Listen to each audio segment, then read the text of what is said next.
I'll preface this by saying that when this story happened, I considered myself an intermediate bushcrafter.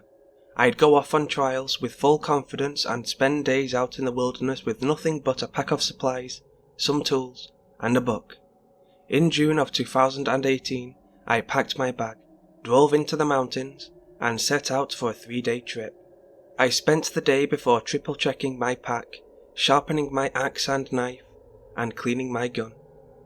I'd been out that way several times the year before, and felt like it was my second home. I had a good relationship with the park rangers, and knew all about what animals were out there. I'd been told to do this and that to scare away predators. In spite of being so comfortable out there, I did everything you're supposed to do. I checked in with a friend and told them where I was and how far I'd go. I called the station to check for fire danger. I carried more than enough supplies on the off chance that I got lost. Everything was fine and dandy. I hit the road around 5 AM, coffee and dog loaded up in my truck, and had a great time singing along to the Allman Brothers. The pines were especially green, and the air was crisp. I had my truck heater turned up because there was a late frost in the air. Nothing unusual there. When I found my normal parking spot, I double-checked my bag and counted my rounds. I had a small breakfast before hiking up the mountain.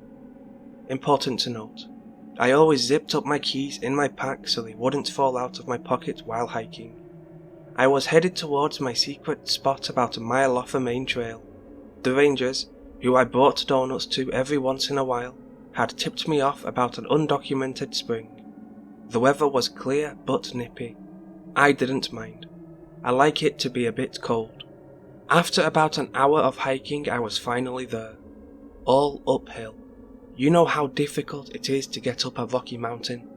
The remnants of my last camp were still there, and I set out to rebuild my little lean-to and gather some wood from the dead fall of the spring winds.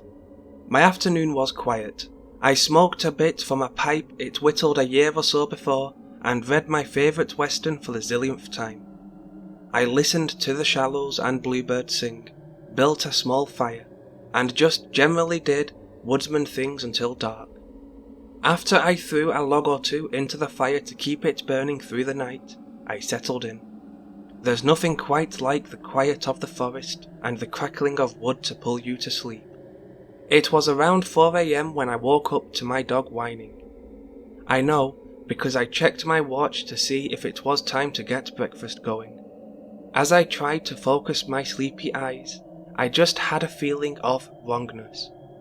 All the hairs on my body were standing up, and I felt so weird, like there was electricity in the air. Having been out here for years, I jumped up and checked the fire. It was still burning, but rather low. I tossed some kindling on and fanned it to get some light. Now, I always sleep with a headlamp on just in case, and I turned it on to find my woodpile without tripping. My sense of foreboding was growing with every second, and I searched the tree line slowly to try and spot what could have woken me up. I saw no eyes glowing back at me, and went back to tending the fire. It was then that I started to hear something moving around. It wasn't quite like a painter stalking, nor was it fast like a coyote. My thoughts went immediately to a bear, and I commanded my dog to let out a few barks. There was no change in the pace of whatever was nearby. It wasn't afraid of my dog at all. The sound of snapping twigs and footfalls circled around my campsite, and was now sitting east of me. I'm not going to lie, I got pretty scared. I picked up my shotgun and fired a shot in the direction where I last heard the sound and listened closely for a retreat. There's not much alive that doesn't start at that loud bang, including myself, but this thing just stopped moving instead of running away. I stood there for what seemed like 5 minutes in near perfect silence listening for another sound. I cursed the wet wood I had on hand because it was crackling something fierce and I could barely hear over it. After a minute, I heard a noise.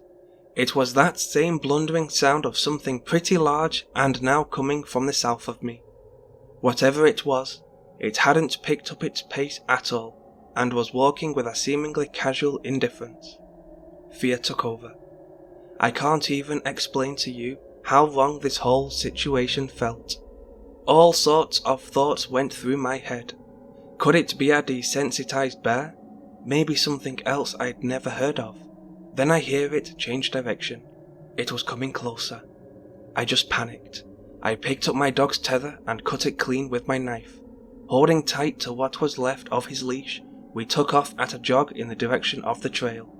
I know what you're thinking.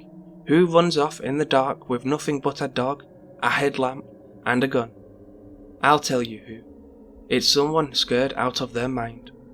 I was sprinting wildly, going on banking on nothing but instinct to set me in the right direction.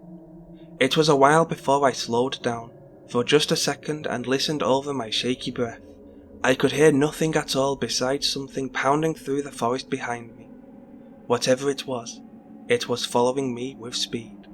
Miraculously, I found the trail in the dark, and you better bet as soon as I hit that dusty path I was running like my life depended on it. There was no thought in my brain but, get to the truck. If you'd have dared me, I'd have said I could run that trail in 20 minutes. I made it back to my truck in 10. Thank God I left my truck unlocked. I practically shoved my dog in and slammed the door behind me. It wasn't until I reached for my pocket that I remembered I didn't grab my keys from my pack. I was stranded with something coming after me. I positioned myself on the passenger side and stood watch out of the window towards the trail. Nothing came out of those woods, and I watched until daylight. It wasn't until my mind quieted a bit before I realized something. The footfall pattern wasn't dun dun dun dun dun dun like a four-legged animal. It was dun dun dun dun dun dun repeatedly, like the sound of a person sprinting. I knew I heard the sound correctly because I kept listening for it while hunkered down in my truck, replaying it over and over in my head. After some deep breaths and a lot of talking myself down, I took my dog and my gun back up the trail, listening closely for any movement. When I got back to camp, I found nothing disturbed and embers still burning in the pit. This was very unusual, because I had 2 more days' worth of food in my pack.